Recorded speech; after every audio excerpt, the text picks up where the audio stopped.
And what's up, everybody? Welcome to That Metal Station is taken over by The Real Thing RPG. I am your host, DJ Walter, and with me today is Jason Peercy, one of the writers of the RPG, The Real Thing, based off Faith No More's album, The Real Thing. Jason, how are you today, man? Not bad, man. Thanks a lot for having me on. I'm super excited about this. Hell yeah, dude. This is a great thing. Now, to preface the listeners a little bit, RPGs, role-playing games, much like Dungeons & Dragons and Rifts and so many others, there's a whole world of it. You guys have decided to take Faith No More's The Real Thing album and create a tabletop role-playing game full of imagination and twists and turns. I had the pleasure of playing a little bit of the game with you guys, and we'll get into that in a little bit. But first off, Jason, I want to thank you for being here, and tell us what on earth were you thinking when you wanted to make this album an RPG? Because it sounds like a love interest of yours and your fellow writers and illustrators. And actually, before we get into the question I just asked you, why don't you go ahead and throw a shout out to the other members of your crew that put this together who aren't with us today? Yeah, absolutely.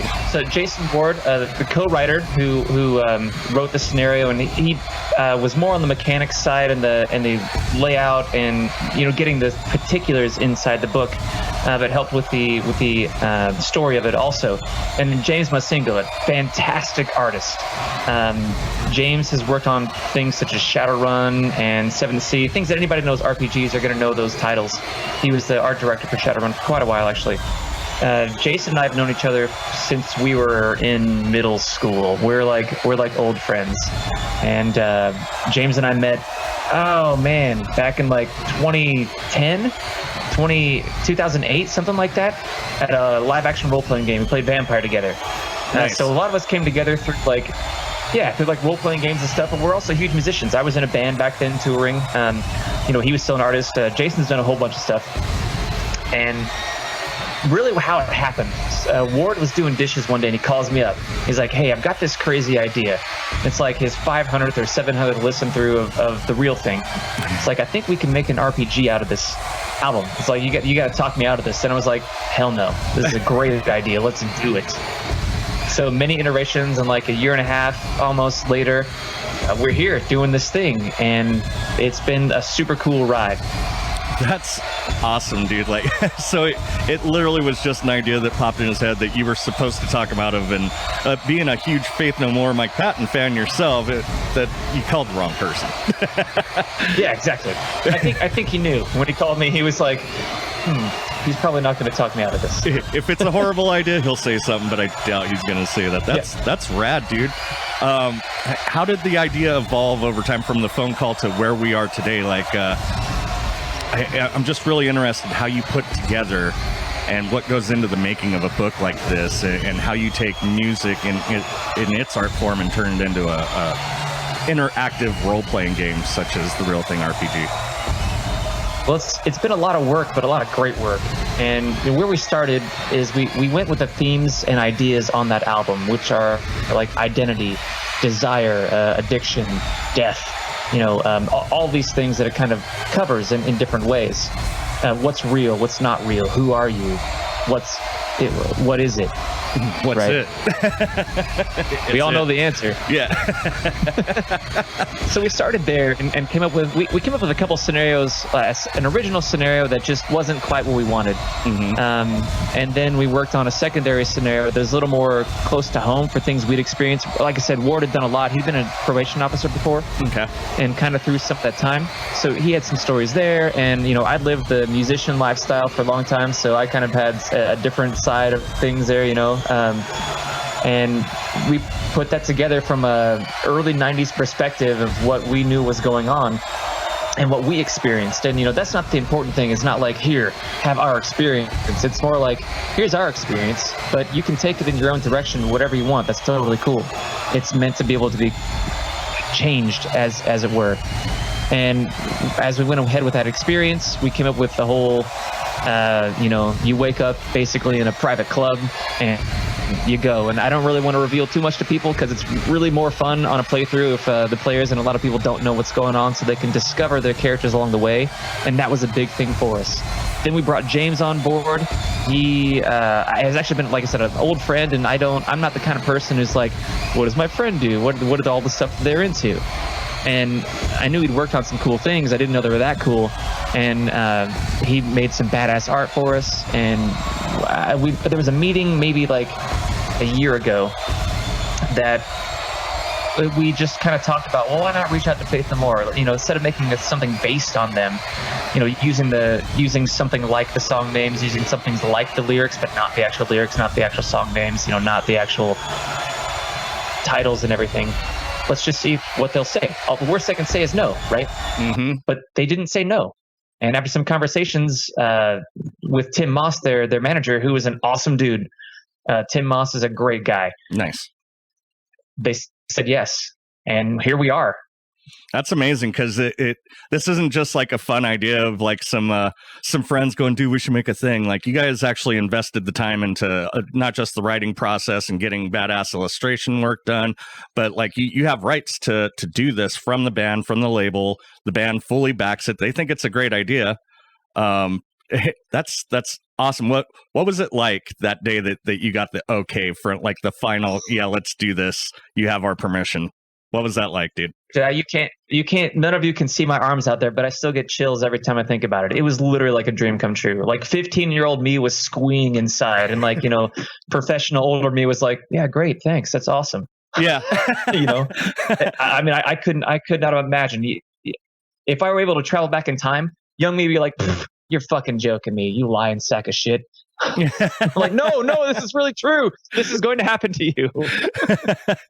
That's funny, because I can totally relate. There's been times where I land an interview with an artist that I've been a fan of since I was a teenager, you know, like that influential music and art. And then I get him on my radio show. I'm like, it's good to have you here today, sir. But in the back of my head, I'm like, oh my fucking God, you know, and I try not to fanboy out on air. And I get it, dude. It's so exciting. It is. It's really cool. And that's the important thing. You know, it's like, they're just people too. And, you know, you want to treat them with respect. And the fact that they're letting us work with their IP is just awesome. And the only thing I can do is thank them. And the best way we can thank them is everyone go listen to them, buy their merch, and support them, because they're a fantastic band and fantastic people. Absolutely. And speaking of which, how can we help you now? You guys are in the Kickstarter phase, and within hours you reached your initial goal, which wasn't a huge goal that you set, but looking at the Kickstarter page right now, you guys are up to $42,000. Like the goal, the book is gonna happen now. It's inevitable. Oh yeah. But anybody who likes it, go back, and it's coming out. Like your money isn't wasted.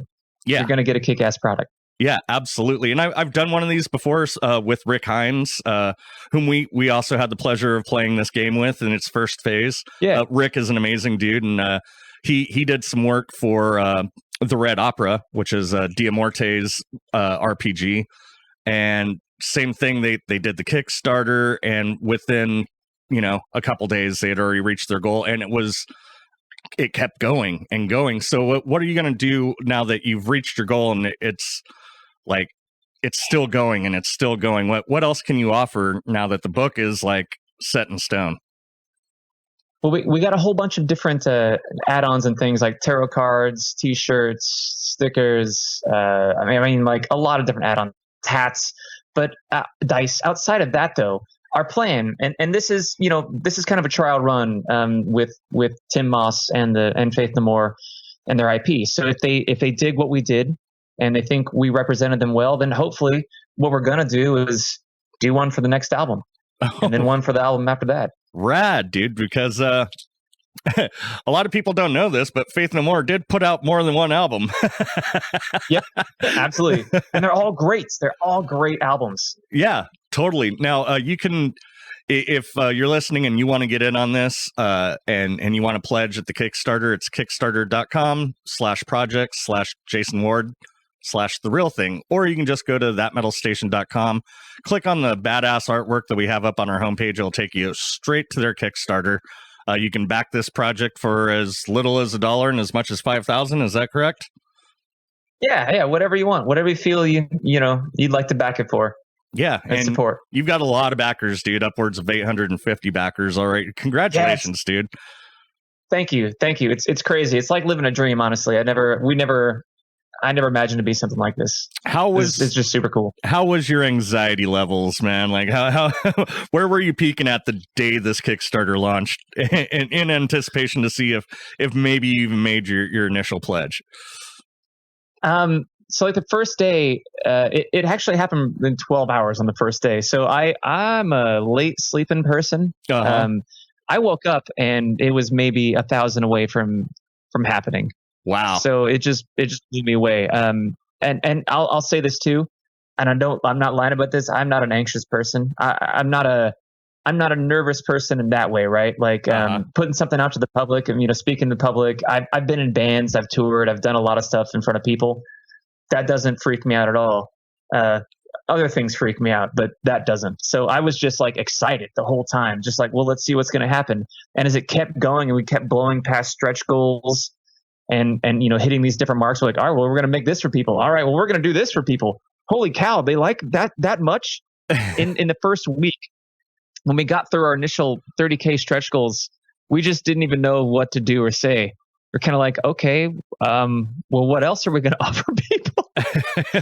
We need to brainstorm, gentlemen. Like that's really cool. Right. It's time to put your thinking caps on because the book isn't going to be enough at this point. Right. That's rad. And, I've got to ask now, you mentioned that other things have been done by you guys, but this is your first real book, right? Like this is the first time you put out your own RPG.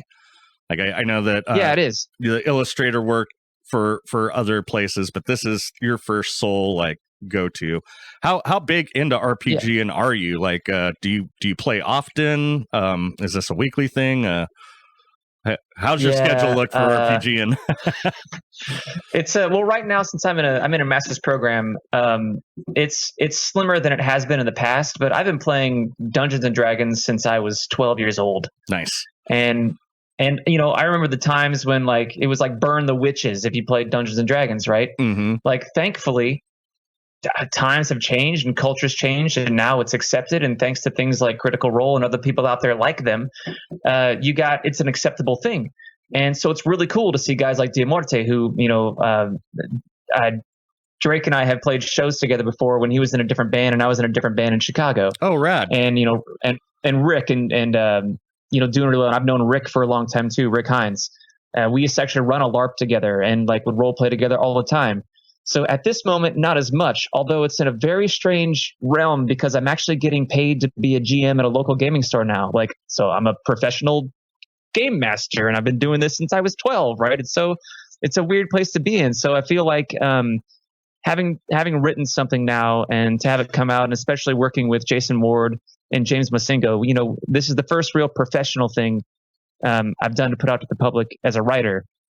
And being a writer is something I've wanted to do for a long time, and it's nice to step into that realm now.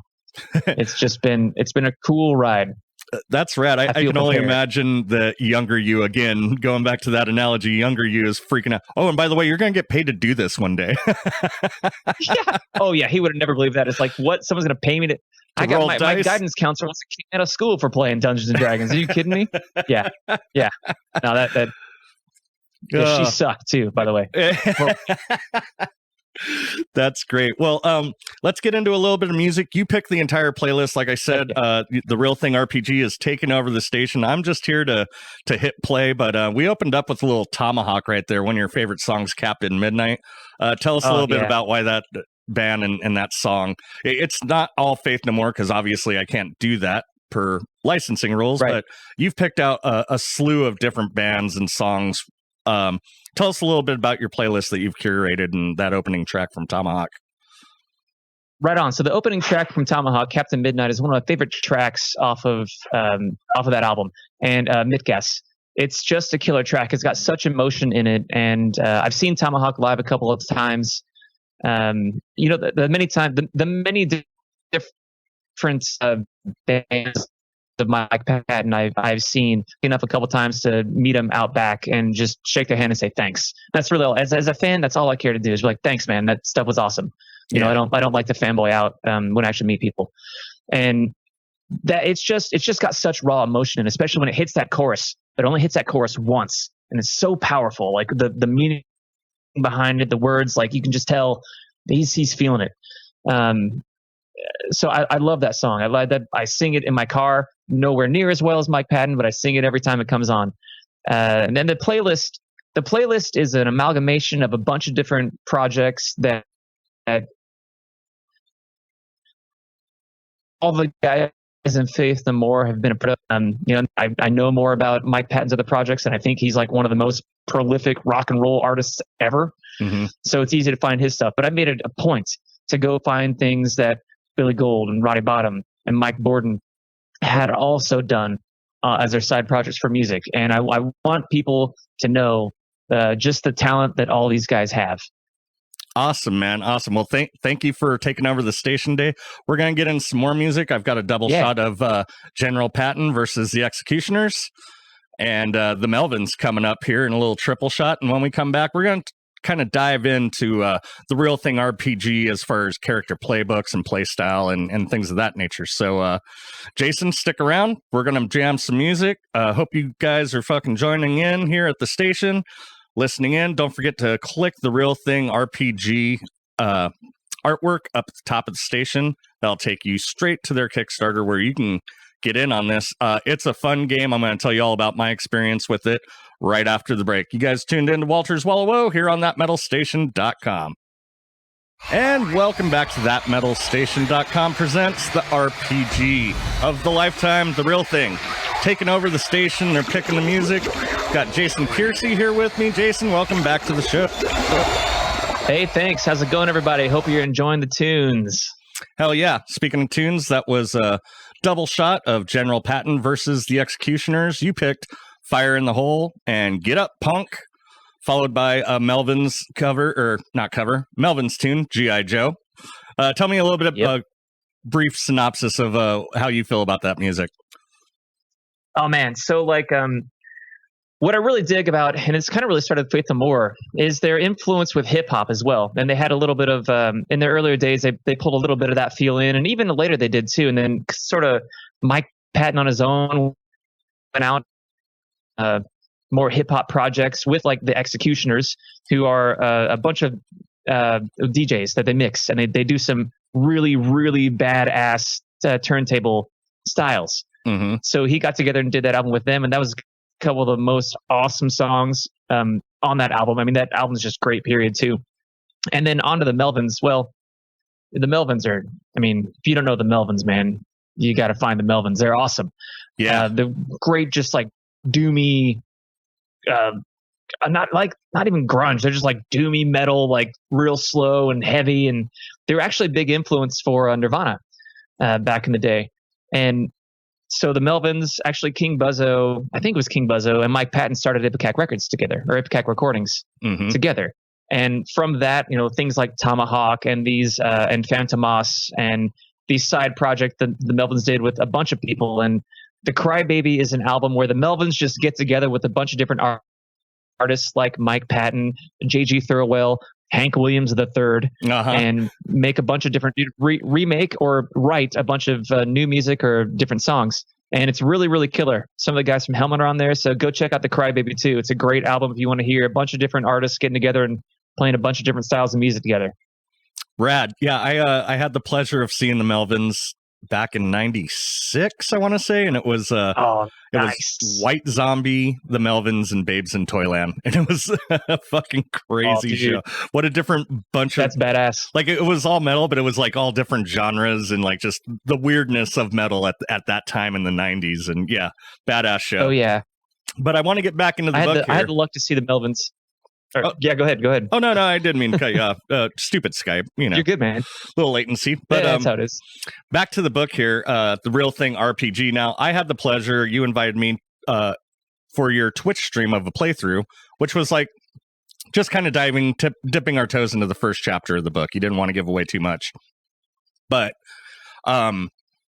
being that I haven't played any RPGs since I was a teenager. I used to play Rifts or Palladium Book stuff back in the day. I haven't played in so long, Oh, yeah. so I was Oh, yeah. a little nervous. And you kept telling me, "Don't worry about it, dude. Just bring 2d6 and which are the dice, and your imagination." I'm like, okay. And then like looking over my character before we started, I was real timid because like it can look like gibberish to you at first, like if you don't know what you're doing, and then like character creation for this game is super simple. Playthrough for this game, the rolling system, I went in completely blindfolded to this, and within the first 10 minutes of the game, I'm like, oh, I got this. I see how we're doing this here. And a lot of that has to do with you being the DM for the game, or the GM. And Thanks. it was a fun experience, man. And I was almost sad when you were like, and I think we'll end it here today. I was like, no, but what about the mistress that you were talking? I was supposed to find the no. Like I went from timid and I hope this is fun to no, we can't stop yet, guys. I'm getting it. And Jay, my friend from the podcast over at nfhcpodcast.com, he tuned into the Twitch and he was like, I was lost. I'm like, Jay, it's super simple. He's all, it sounded like you were having a blast. And the characters that we all had. Real quick, why don't you introduce the people that we did the playthrough with, and tell us where we can find that actual playthrough? Because I believe you have it up archived, don't you? We do, yes. So the folks who played through that day were Josh Demery and Don Martyr from the Established Facts podcast, who are local indie podcasts that I actually am on with them occasionally. And my partner has been with them for a long time. They're great guys. They do anything from like role-playing games to video games to wrestling, right? They sort of chat about everything. They're great podcasts. Go check them out. As well, Rick Hines from Rick Hines Writes. You know Rick. I know Rick. Wrote for the Red Opera, does the Seventh Age novels, and is just a great dude. And is really fun. I ran games with him and played games with him for a long time as well. So it was really cool. I'm going to say this. It was really cool to have you on because I didn't know what to expect at all from you. I kind of knew the other guys. I'm like, okay, I kind of get what they're going to do, but I had no idea what you're going to do. And man, you were hilarious and awesome. Oh, thank you. It was super fun to play with you. Seriously, it really was. Like your creativity was great. Thank you. No, it was fun because you were a great GM, and that's why I want to like really get into this because again, just going in blind, I didn't know anybody except Rick. And, I don't know Rick extremely well. I know him well enough from here at the station. I've had him on. We've done plenty of interviews and stuff, but I was kind of looking to him, like, because I know his background in RPGs, and I'm like, all right, dude, I'm kind of following you on this one. Where should I jump in? And, being on radio and being on a podcast like NFHC, you got to get in where you can. Like, you got to talk when you can. And this was polar opposite. I was sitting there like, okay, I'm going to be polite. I'm not just going to bust in and screw everything up. I was real worried about that. It was such a nice flow and a relaxed feeling to playing the game. And you did a great job at guiding people through it. And thank you. You had mentioned this in the first part of our interview that you kind of want people going in blind. You don't want them to know much about their character. You want the GM to kind of almost do the character development as you play the game. And it was weird because like we turned out to be vampires during that, and I was like, oh shit, I get it now. Yeah, and the scenario keeps changing, and that's all that I got to say about that. But definitely, because the whole point of this experience is to discover your character along the way, and to you're gonna miss rolls, and that's when you mark a discovery, and that's sort of the mechanism that we use to let the players tell the story of their character. So as a GM, the GM knows the scenario, but the whole point of the narrator is to guide the scenario based upon what the players do, and just feed the players information to let them go and explore and do whatever they want to do. And based upon either interactions they have or some dice rolls that they fail, they mark or discoveries. Their character learns that they have other tricks, and they remember things about themselves, the other people, the NPCs, the place. It all ties back to the scenario. So it's sort of like you're starting in the present, and the story works through the past and the future, right? Mm-hmm. As you go, you learn, you play into the future, and it all wraps into this very nicely woven story that everyone at the table has told. within the scenario that we provide. So thanks for the compliment. I really appreciate it. Oh, and you asked about where they can find it, right? Yes, yeah. Where can we find the archive of our little playthrough that we did? So Twitch, you can go to Twitch to SynthesX on Twitch, and you might be able to still see it there. However, I did create a highlights reel and put that up on Accidental Cyclops on YouTube. So you can watch kind of the main points. It's about a 25-minute long video of the whole stream that kind of covers the gist of the story and some good funny and some good tension points as well throughout it all. Yeah, it was so much fun, man. I really did have a blast because picking the character that I did, which I want to get into here in just a second, but picking the character that I did, I actually went through the playbook for each character, and I picked the lover because the description of the lover actually kind of fit me personally. Like I was like, I'm more like this guy. Nice. In real life. I kind of went with a real life character instead of like when I'm on video games, I'm going to play the master killer. I am not the master killer in real life. But yeah, so I was like, I can be the lover. I can be empathetic. But the way the story started out, it didn't work out any way I had in my head. Like I was in panic mode in the beginning of our playthrough, and it wasn't till like we kind of got a feel for what was happening and more storyline that I could calm down and kind of fit into that character, which it worked out great. It was so much fun. But what I love about this game is it's in today's day and age, we are very much stuck to our video games. I love playing Borderlands. I'm a big Borderlands fan. But oh yeah, this good game. It takes me back to like when you have to use your imagination. I feel like you're getting more of your brain to work when you're playing this game, because you were throwing some curveballs at me, man. Like, okay, the discoveries like you were talking about. Okay, so and you would give us a little scenario, but I had to make up my own story right there on the spot.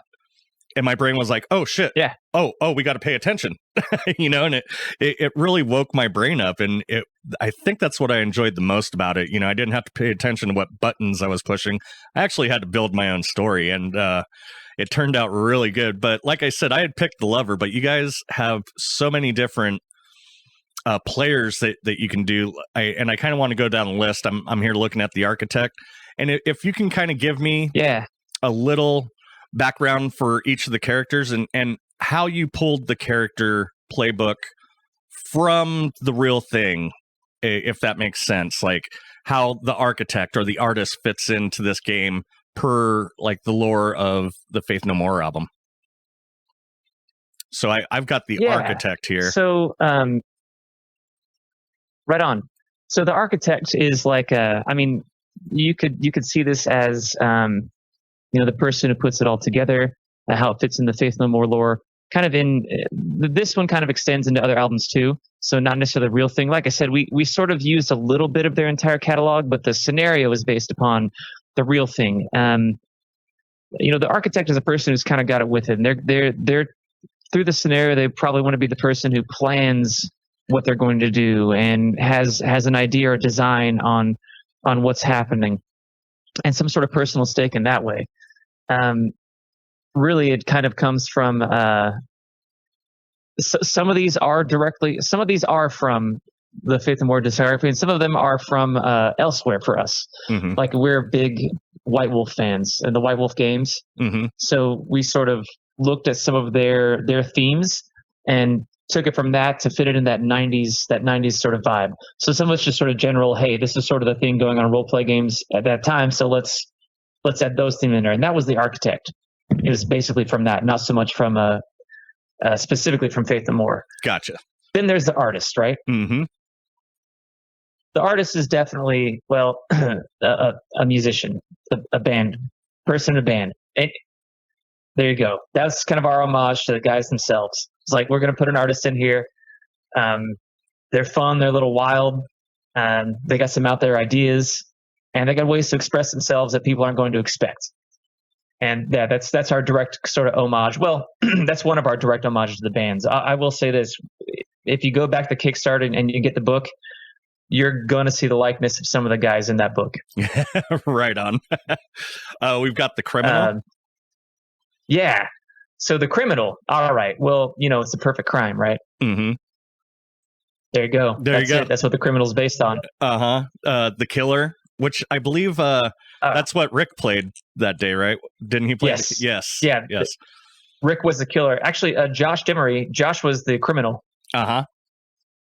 Which So that's why he played a fun criminal, and I'm glad that you introduced them because just getting to know them during that game, we all had our character names, and it was fun watching us all try to figure out who was who. And wait, Dominic, and I was like, oh shit, that's me. So I'm glad that you introduced everybody that we played with for that reason, because I got really confused as to who was real and who wasn't after that. But and that's kind of my style is when I run is I try to use the character name instead of the player name, so people get used to thinking about, I'm this character, let's get into the scenario as the character as opposed to me. Because I think the thing about role-playing games is to put yourself in different shoes so that you kind of can come to things from a different perspective, or at least as different one as you can attempt within, the prison of your own mind. Mm-hmm. So that's why I do that. Well, I think it makes the game a lot more interesting, too. I used to work at the Renaissance Festival, and, you had to stay in character all day when you were, out and about. So there was a lot of people that I knew that was like, dude, don't call me by my real name on Saturday and Sunday. I go by, whatever their character's name was, because they want to stay in character. Even behind scenes, it was like, don't call me Josh, bro. I'm Baron Redcliffe, or what, whatever bullshit name they would come up with. So, but it keeps the game and the fantasy alive, though. So I totally understand that. But and we have the lover, which again I was intrigued by. And I'm going to give the little synopsis here. You instinctively know what others are feeling and thinking. You care deeply for others, and in turn are cared for just as deeply. Your place is with your friends and loved ones, where you can provide support. And I was like, yeah, that sounds like me. I'm going to go with that. Great character to play. And you seemed excited that I picked that. Not like throwing a feather in my own cap, but you were kind of stoked that somebody picked that character. It's nice, so when people sit down and play this, it's nice there is no wrong way to do it, right? That's the whole point of it. But it's really cool when you get a bunch of different archetypes together. So like the lover doesn't necessarily go with the killer, right? Mm-hmm. But you're now stuck in this scenario with this person who's a killer, and you're a guy who's not that at all. So it comes up with some very interesting scenarios and some very interesting stories, and for the players to be able to weave together how they know each other and why. And it could be adversarially, it could be they're friends, and that just makes it interesting. So I like that you chose somebody who was a little softer and not as rough and tumble. It makes for a way cooler story. Yeah, when you get some different vibes going on in there. We also have the Protector, the Protector here in the playbook. Now, what? Yeah. That's who played the Protector? That was Don. Don played the Protector. That's right.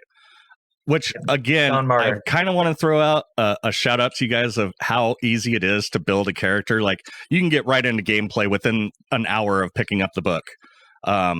You literally wrote his character while he was driving home to get to the studio, and he was just telling you where to place attribute points and threw out a name, and you literally built his character while he was driving.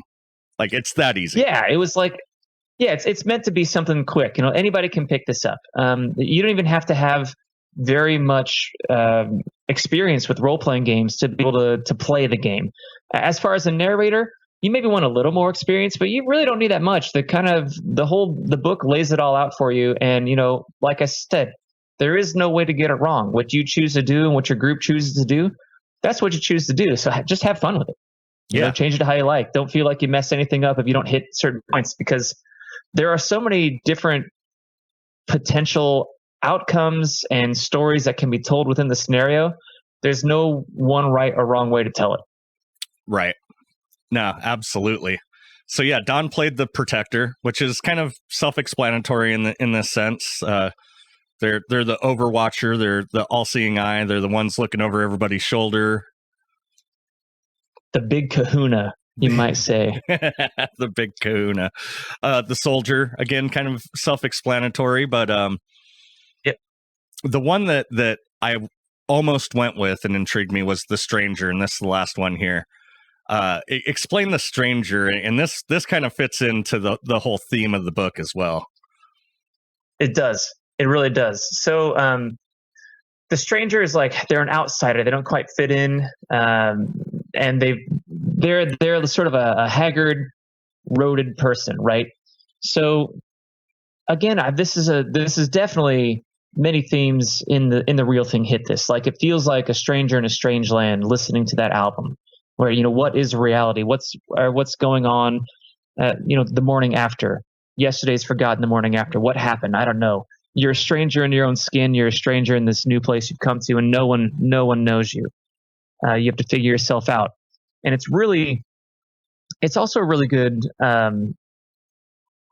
like metaphor for traveling musicians. Okay. Because you go all over the place, and you don't know half the people there. Now, as you get on tour more and do that, like you learn the different people and the different locations, and you start to make connections there.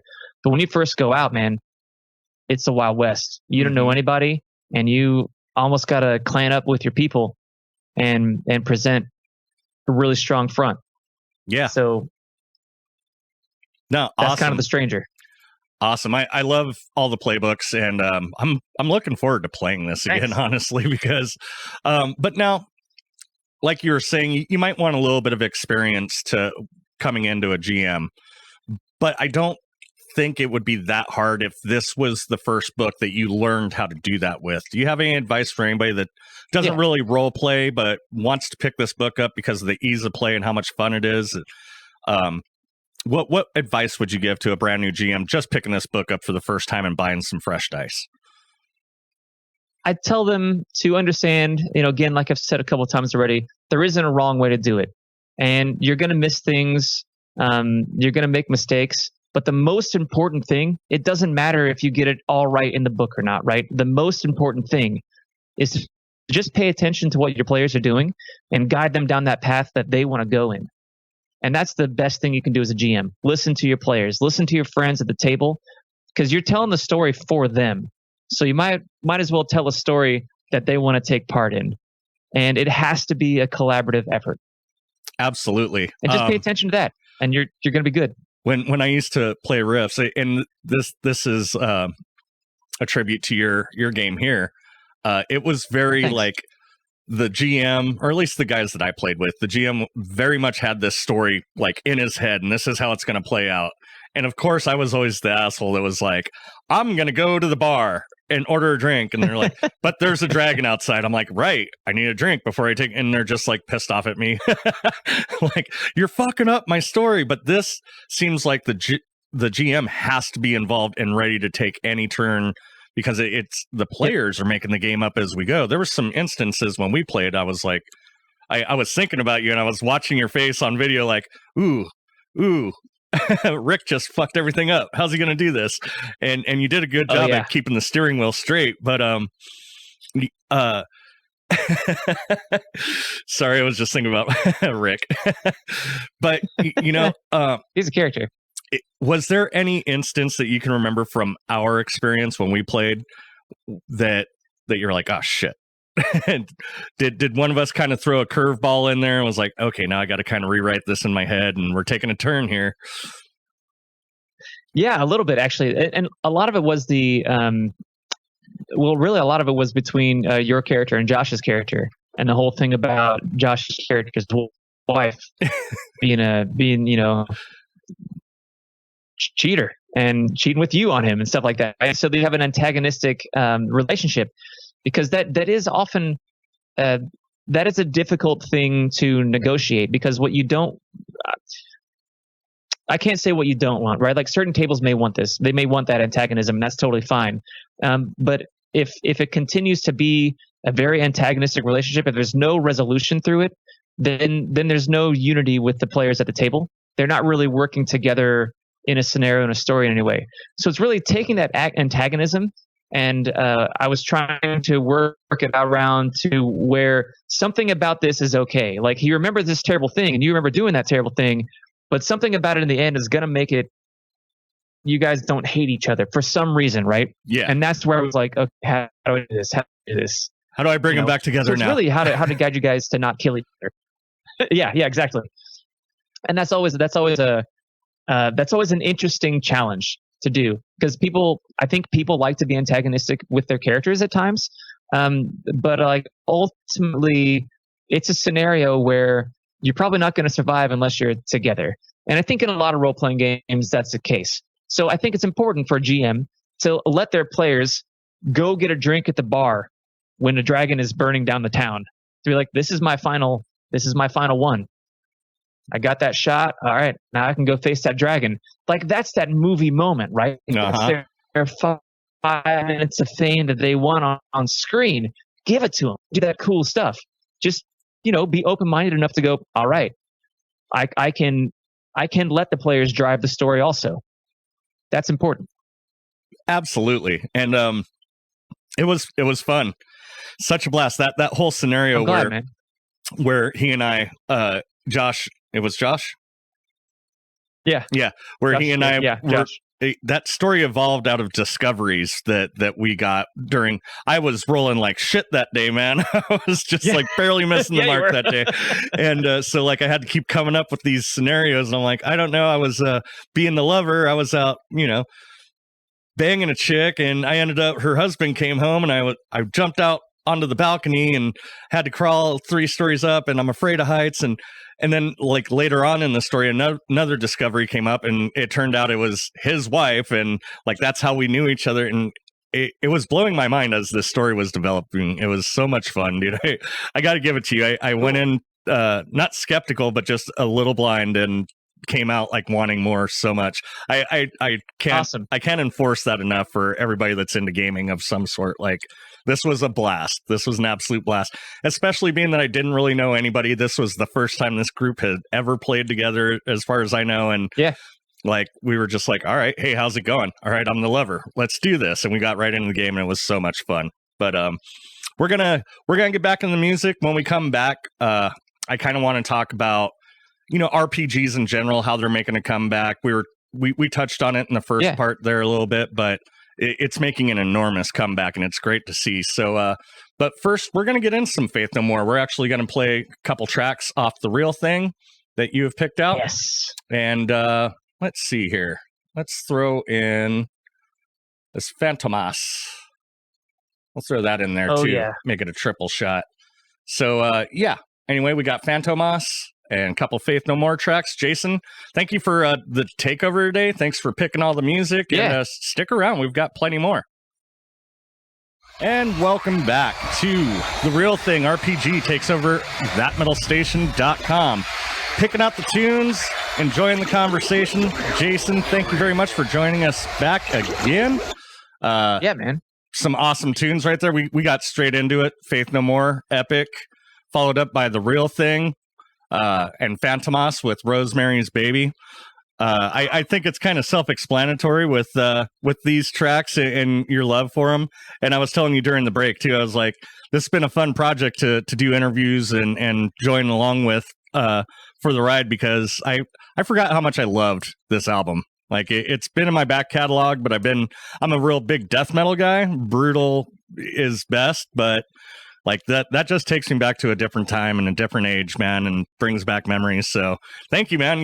You've resurrected that album for me, and I'm going to be going back into their catalog here more. Sweet. But yeah, they're good. Yeah, they're real good. So back to the book. Now, we were discussing a little bit off air about the pandemic and how much it changed things, but there were some good things to come out of COVID and the shutdowns and all that. And I saw a lot of people doing, via Zoom or Skype calls, a lot of role-playing games coming back to life. They were before the pandemic as well. Like, we're in a time like back when Dungeons and Dragons was kind of cultish in the 90s and the 80s, and it was like you were saying, the burning of the witches type thing. Yep. It was all like wrapped around nerd culture, and you're a dork, and all.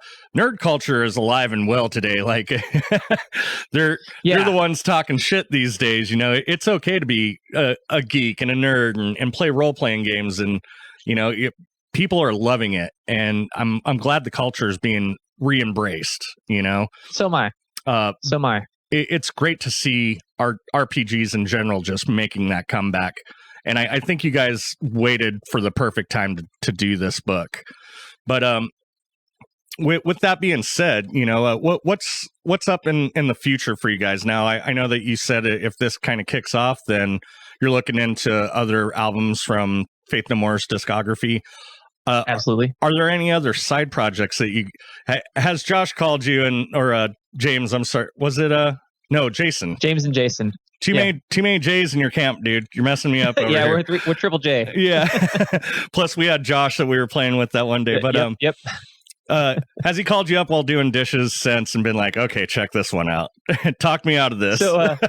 So not so much while doing dishes, but you know what? Definitely, we've talked about other projects, and we'd love to have James back on board. It's been great. It's been really cool having two friends that I know through my life in various circumstances come together and make this thing. And we've all grown in our friendship together, and that's been awesome. So I'm hoping, James will want to come back and work with us also. Jason's definitely had a few ideas for some card games, and potentially even trying to do this with other musicians. Nice. And other bands. So we'll see. It's been in the back of my head because I know you guys are already like locked down into, you got a lot of work to do ahead of you still with this. But I was like, there are some great brutal death metal albums out there that, like, you could just make the goriest RPG ever created. Do the full on Texas splatterpunk for some of them, right? There's a whole lot of tales we could tell, and we'll just see which ones we get to. But we do plan to. This has gone well enough that I think the public has told us we have something here, so we're gonna go with it until they tell us we don't. Yeah, and I love that bands are now realizing that they're not making any money off their music anymore. That's just, it's gone. It's never coming back. You're never going to make money off your music. It's all about merch and touring. But all these bands are coming up with different ideas to engage their fans, to show their fans appreciation, for the fans to show them their loyalty in like creation of books like this. They're doing beers, they're doing meads, they're figurines, all sorts of different things. So I love that the music side of the industry is opening up to things like this. Well, I don't know if a lot of people, I'm going to say this as a person who is a musician and who is a writer. Musicians are nerds also, but some of the biggest nerds I know. Be. Yeah. Right. And that's not saying a bad thing. It's like musicians are intelligent people that are into concepts and interesting conceptualized albums, ways to communicate through not just words. The music is the last magic left on this planet. Uh-huh. Absolutely. And good musicians know how to use it to get you to feel what they're feeling, to get their ideas and emotions and concepts across. And that's just a fantastic thing. And they're huge into what they do. And, we're all nerds, in a good way. Absolutely. We care.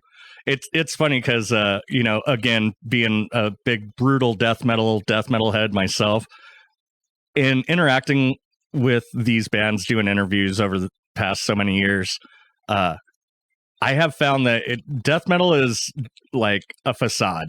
You meet these people backstage and they're talking about RPGs. They're talking about their Magic the Gathering decks. I'm like, they're wearing corpse paint, talking about their favorite Magic card. And I'm like, it's totally like back in the 90s when death metal was becoming a legit genre. It was all about Satan and worshiping the devil, and you got to it was almost like being in character. And but it's not really like that. And I'm liking like the new genres of death metal coming out because they're actually no longer singing about gore and death. They're singing about space and fantasy and, so that way they don't have to put on the facade. lot of my friends that are in brutal death metal bands are throwing up Wu-Tang signs on stage because they're also huge Wu-Tang Clan fans. Of course, man. If you're a musician, you're not just a fan. Usually, like I'm not going to, obviously I'm not speaking for all musicians, but if you're a musician, usually a fan of many different types of musical styles, and you found the style that you really like to do, but you love all kinds of music, and appreciate other musicians for their skill at what they do. And that's a really big and really cool thing. Yeah. I've seen people work together that I never, like I said, the Melvins and Hank the Third. Yeah. Okay. Now Hank the Third does do some metal. Yeah. He also sounds just like his grandfather. He's all when he over sings the country. place. Absolutely. Yeah. It's uncanny. Yeah. And beautiful. And now I'm getting hate in the chat room from Ducats here. He says someone needs to make a Martha Splatterhead game. Now that would be sick. I'm all, who the hell is that? And he's like, really? Main character of The Accused, Pre-Abigail. Huh. I'm not familiar. Right on. I'm sorry, Ducats. I'm not a real metalhead, dude. But no, I just I'm glad to hear that this is becoming a thing for you guys. Like, this isn't just like a one and done. I look forward to not just this book finally coming out, but like seeing what you guys do in the future. Thanks. Now, kind of a off topic question, but for somebody ordering the book, let's say one of the listeners, like I'm into it. I've never really RPG'd, or let's say they have, but they don't have a group of friends. How do you interest friends or new acquaintances even to come play this game with you? Like, obviously the ease of playing the game is right there. You guys picked a great rolling system and a great play system for the game, which is based off of the Apocalypse. Is that correct? Yeah. Powered by the Apocalypse is the system. It's a really easy system. You just need 2 dice and the ability to add. Awesome. Now, that's it. How like, let's say I own the book. How do I talk my friends and come and playing with me? Like, what's a good strategy to sit them down and... You guys want to play through a movie instead of watch one? Right. That's a good one. It can be as beer and pretzels, like you sit around, have fun, and goof about with your buddies, and don't do anything serious. Or it could be as serious as you're a bunch of theater kids who want to really delve into the characters and whatnot. Doesn't matter, man. Just invite your friends over. Be like, let's grab a drink, let's sit down and roll some dice tonight and see what this thing is all about. Hell yeah. Oh yeah. Plus, they can also go check out like your Twitch stream, and like maybe sit them down, like, hey, check this shit out. I'd like to do this. I got the book. Watch this for a quick second, and maybe entertain the idea of starting a campaign. I love the fact that this game is so easy. Again, I was so timid coming into it because I've played role playing games in like Dungeons and Dragons or Rifts. That character creation alone is a one night thing. Like, get everybody together. We're going to make characters tonight. We're not even going to play. Yeah, that's usually the case. Yeah, right. Oh, try Shadowrun, which is more than a one night thing. Really? Wonderful game, but it is all about, wow, you got to do so much in character creation. And that's really, we wanted to stray away from that because now is the age where new people are coming into role-playing games and new people are getting excited about it. And, they're not familiar. Like, I'm an old school gamer. I'm familiar with it's going to take you just one night to make a character and we'll play next week, actually. Mm-hmm. And for some people, that sucks. And I can understand that. It's like, but we want to get together and play right now, tonight, and get into it. Well, this game's for you. Yeah, we live in a very plug and play world. Yeah, exactly. I just want it in my hands. Go. Ah, shit, downloads? Like, people get mad that they have to download content onto their consoles or their PC. And it's like, well, yeah, how else is it going to get there, dude? Like, that's character creation right there, just digitally, and you don't have anything to do with it. But 100%. Yeah, and 100%. Again, just great job at making this so user-friendly. It's such a blast, and it is very plug and play. I'm going to refer back to what we were talking about. You actually built a character over the phone, right? While dude was driving. And legit shout out to our playtesters who helped us. We did go through many different phases of playtesting with this, and I ran the scenario with quite a few people and got some really, really good feedback that helped us make it what it is. So I can't even name all the list of everybody off, but know that all your names are going to be in the book. So thank you to the folks that helped us get this far too. That's rad. And something else, like back when I played, when your character dies, it's an extremely sad day. It's like, all right, well, you guys have fun. I'll go get more beer or something because apparently I'm done for the night. And the next couple weeks, because I got to build a new character. This game seems like if we were playing right now and my character died, I could just be like, excuse me for a second, go build a new character. And you could bring me right into the fold at any point, and I'm back into the game within 10 minutes. 100%. That's kind of the idea behind it, is because, things can happen in a scenario, and we're not going to. The idea of a role-playing game is, like I said earlier, put yourself in the shoes of somebody else, and death is a thing that can happen in life, So if it happens to your character, we want to make certain that people aren't just out like waiting for days, like, oh no, what you said is exactly true. Let's hop in, let's play something new, and let's get you right back in the story. And you're this person, because in this scenario, you are at a giant party, and anybody can come out of the woodwork there and be important. Yeah, absolutely. Totally. Well, we are going to get back into some music again. I've got some Mr. Bungle coming up this time. Yes. And after that, we're going to come back. I've got a little trivia for you. So, right on. Yeah. I've got some fun questions. I have a feeling they'll probably be easy for you, though. Getting to know you and your lore of Faith No More and Mike Patton. So we'll see. Yeah, we're totally going to see. But until then, we're going to get into some Mr. Bungle. Enjoy the break. When we come back, Jason's going to do some trivia. And welcome back to TMS is taken over by The Real Thing RPG. We've got Jason Peercy still joining us. Jason, thanks again for being here all morning, dude. It's been a blast. Well, afternoon for you guys. It was still morning here. Time's an illusion. Yeah, time zones. Who needs them? But thanks again, man. That was a double shot of Mr. Bungle there. Pink cigarette and squeeze me macaroni. I love that band. I love that band so much. I was like 15 when I found them, and because I was a fan of Faith No More, and then I'm like, well, what else is going on these guys do? And the first time that I heard the first Bungle album, it just blew my mind. Nice. And then I annoyed everybody at school with it. Everyone. I didn't leave. I went through most of my high school career with headphones in my ears during classes, and mouthing words and singing under my breath and annoying teachers. And then, like, no, none of you matter as much as this. What? I'm getting my work done. Fuck off. Exactly. Do you not know how I was? Do you not know what Mr. Bungle represents to me? That's there was great. A day I was in one class, and a teacher was like just kind of yelling at me, and I took the ears. I was like, what? She goes, that's so rude. You have those in. And then I repeated to her verbatim what she just told the class and put them back in. Gave her a shitty grin, and she just shut the fuck up. The ultimate. I was kind of a dick when I was in high school. Yeah. I also really just wanted to be left alone. So right. No, I get that as well. Like someday I'm like that at work. My boss hates it when we do like double headphones at work, because it's like, hey, I'm trying to tell you something. It's like, bro, you are fucking up the favorite part of my song right now. Right. God damn, now I gotta start this song over again. You're lucky I like this song. But no, being a big fan of Mike Patton and everything Faith No More, and including the entire band.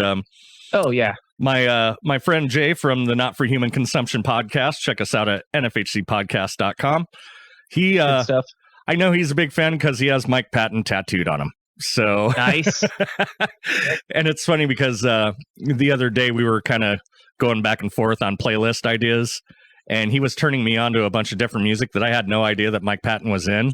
And then when you sent me your curated playlist, so many songs were the same. I was like, yeah, Jay showed me that one. Yeah, we talked about that band. So it's been fun. But being that Jay couldn't be here today, he did email me some questions for you. A little trivia. Are you ready for some trivia, my friend? Yeah, let's see how well I do. All right. So first question, what movie did Mike Patton star in? Star in? Well, star in is interesting. I actually don't know that one. I know that he was a narrator for Bunraku, which was awesome. That was an awesome movie, and to hear him do that. But he also did the soundtrack for Crank 2.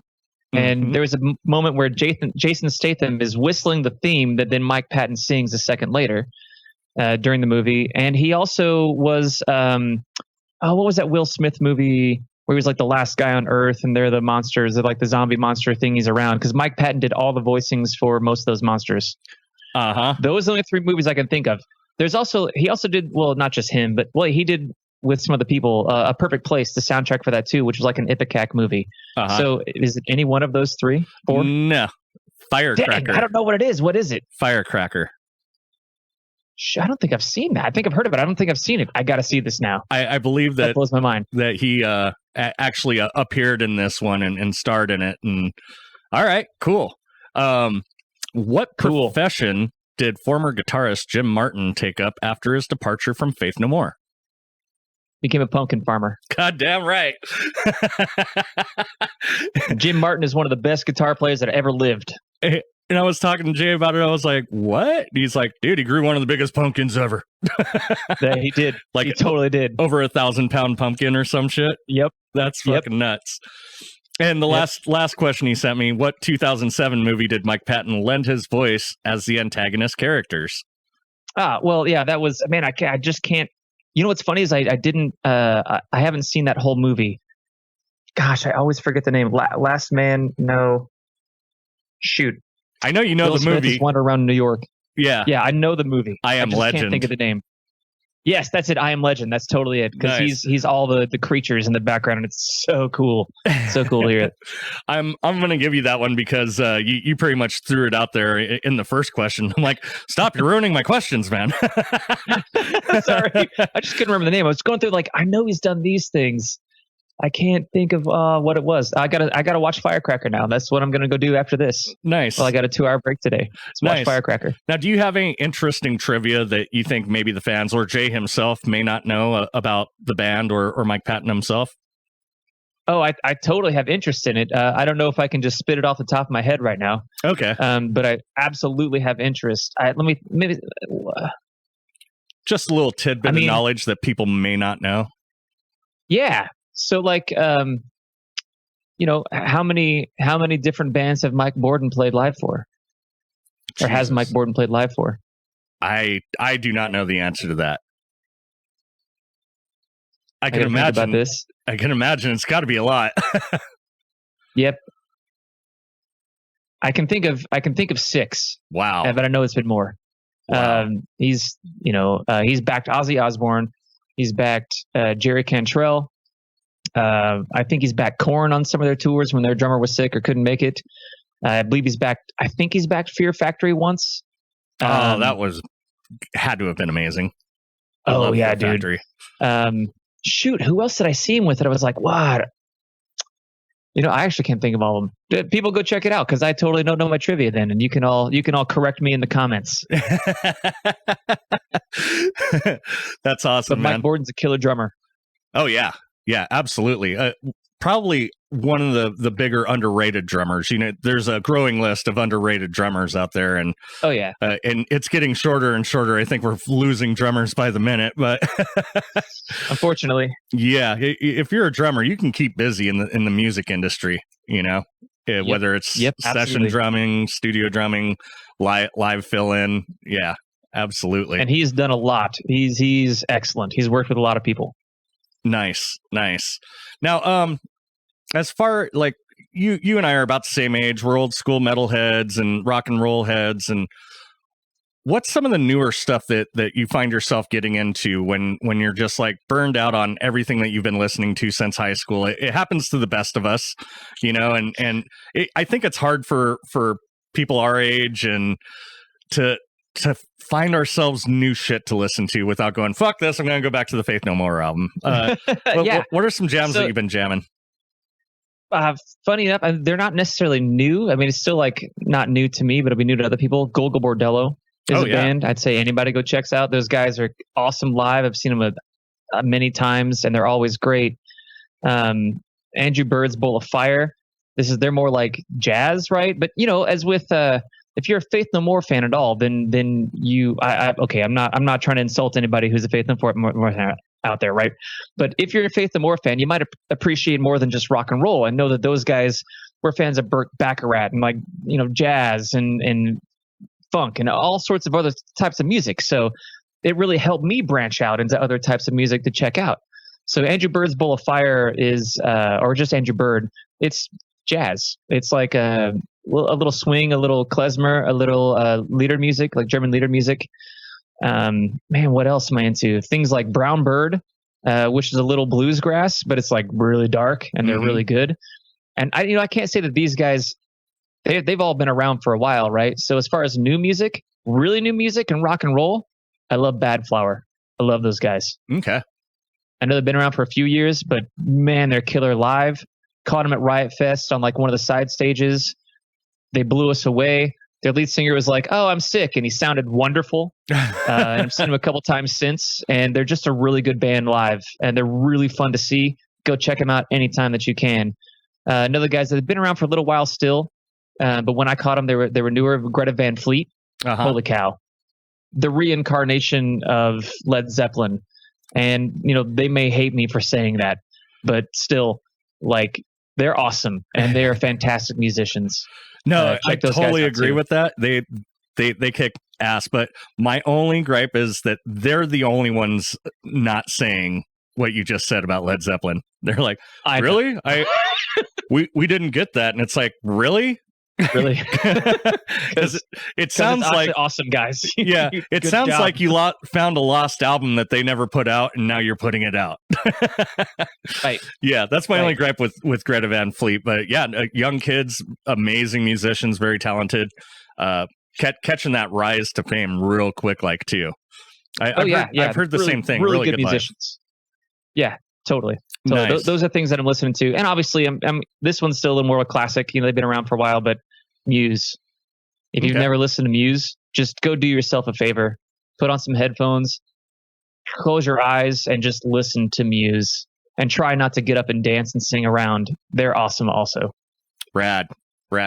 I've enjoyed having you on because not only are we promoting, your guys' new book, The Real Thing RPG, but you also have that musician's background. You're a fan of music, so it's been great having you on air today, man. A total pleasure.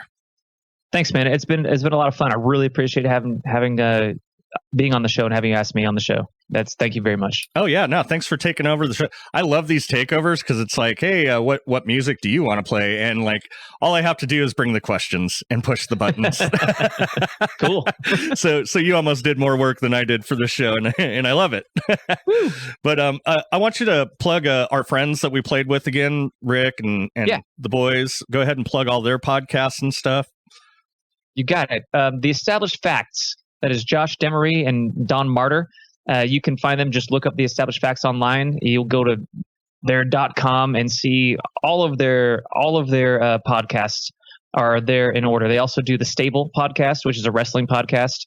And I had the pleasure to join them at WrestleMania this year. Those guys love wrestling. They love talking. I wasn't actually at WrestleMania. We watched it at their house, but it was a really good time to check it out. I haven't done the wrestling thing for a minute. It was super fun to get back into it. Nice. Those guys are awesome. Check out the podcast. They're going to talk about gaming, wrestling, life. It's really fun. I join them occasionally.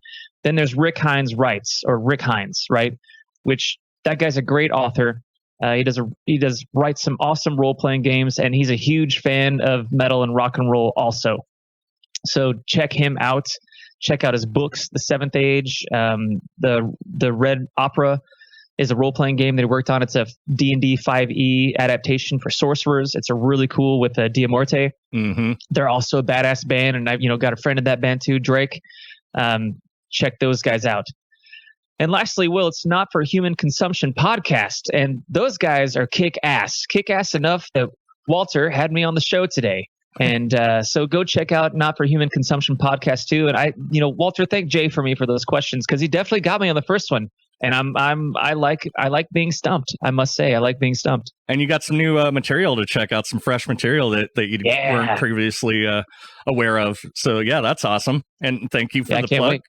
I will take that. And and now where can we find you? Not before you start promoting all your socials and the Kickstarter and all that, where are you going to be next? Because you do a lot of appearances, you do conferences and things like that.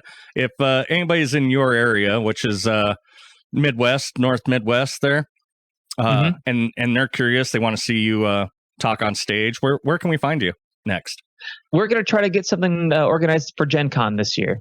Nice. So come to Gen Con, and either we're going to be in the dealer hall, hawking our wares that day, and you can just walk up and talk to myself or Jason Ward or James. We are going to probably try to run some games there. So if you'd like to hop in a game, look for us at Gen Con. Awesome. And where can we find you online? You can check us out at Kickstarter.com, The Real Thing. You can also check out Accidental Cyclops on YouTube. We have any of the videos we've done or we put up on YouTube also. And you can check us out, TheRealThingRPG.com. That you'll find everything you're looking for there. We're Awesome. on Facebook and Twitter also. Hell yeah. And for those of you familiar with ThatMetalStation.com, just come to ThatMetalStation.com and click on the Real Thing link. Just click on the picture. It'll take you right to their Kickstarter. Get in there. How much longer do we have for this Kickstarter? We are done on the 14th of April. So 4 days. 4 days. 4 days. A little later this week, we're done. So this is the last mile. If you want to get involved, hop on quick, because after this, you basically got to talk to us directly or come to a convention to find our goods. Nice. And what kind of timeline are we looking at after the Kickstarter ends to having a physical copy in our hands? Our goal is to have everything out by October of this year. And that's just, we want to make sure that we make good on all the stretch goals and promises we make. It's, more work we got to do, but we want to do it for the fans and the people that backed it. So that gives us plenty of time to do that. And if you come to Gen Con, we might have the book finished and a couple of the other things. But as far as fulfilling for the backers, October is what we're looking at. I feel like the success of your Kickstarter, like you guys had everything ready to go. Everything was prepared. I was talking with you before the Kickstarter opened, and then the Kickstarter happened, and it did so well that it was almost like playing a game of 52 pickup. Like somebody just threw the cards in the air. Now you guys got to get the cards all back together and see where you are now. Absolutely true. But it's a good thing. We had enough prepared that I think that's what helped people get behind it too. And the last shout out really, and this is meant from not just the bottom of my heart, but Jason Ward and James Masingo, is Tim Moss and Faith Namor. We cannot thank you guys enough for this opportunity. We are blessed to be able to have it, and we hope in any way, shape, or form that what we're doing helps promote your music and awareness for the things that you guys do in the community. And we want to bring it back around to you. Thank you so much. You guys are awesome. Rad, dude. Well, Jason, it's been a blast. I would love to have you back on the show again. Man. Maybe do a bonus playthrough episode when the book comes out on the podcast. Definitely want to get you back on air. And Ducats would kill me if I didn't let you know that if you were ever interested in being a DJ at a metal station, we are accepting applications. So, okay. I mean, I'm interested. I did it a long time ago, actually. So, yeah, we can talk. That sounds cool. Yeah, we'll talk off air, man. But thanks so much, man. You've been a pleasure. And thank you so much for inviting me to your playthrough last week. That was an absolute blast. I'm not just like pimping out and talking up your game. It was so much fun, and it was so easy to play. And I had I still want to know what's up with the mistress. We're gonna have to get together and finish that game or something. We just have to finish it sometime. That's all we got to do. We got to figure that out. Right on, man. Thank you. I really appreciate that. It was a blast having you on as well. Thank you so much, man. And we'll get together soon, dude, and have you back on air sometime. Sounds great. Maybe I'll head out to Arizona. Oh yeah, dude. If you ever make your way to Arizona, hit me up, and we'll go do tacos. Sounds groovy, man. Awesome. Now, before you go, we're going to leave the listeners with a little bit more of what you curated there. I've got another Fantomas song. I've got a double shot of Jello Biafra and the Guantanamo School of Medicine, which is so much fun to say. I don't know why my mouth is pleased by that title. I didn't know this until you and Jay had turned me onto it, but the Dillinger Escape Plan did some Mike Patton collaborations. Yep.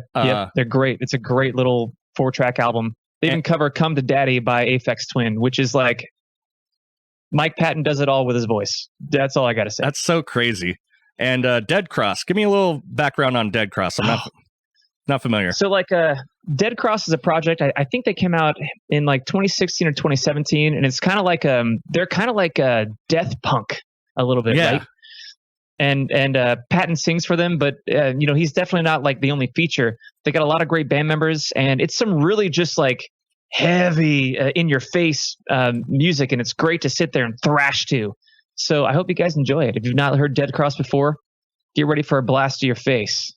Nice, brother. Well, thank you so much, and we will be in touch soon. Stick around. I want to talk to you off air a little bit, but we're going to get back into the music. This is Phantomas, Twin Peaks, right here on Walters Wallowo, thatmetalstation.com.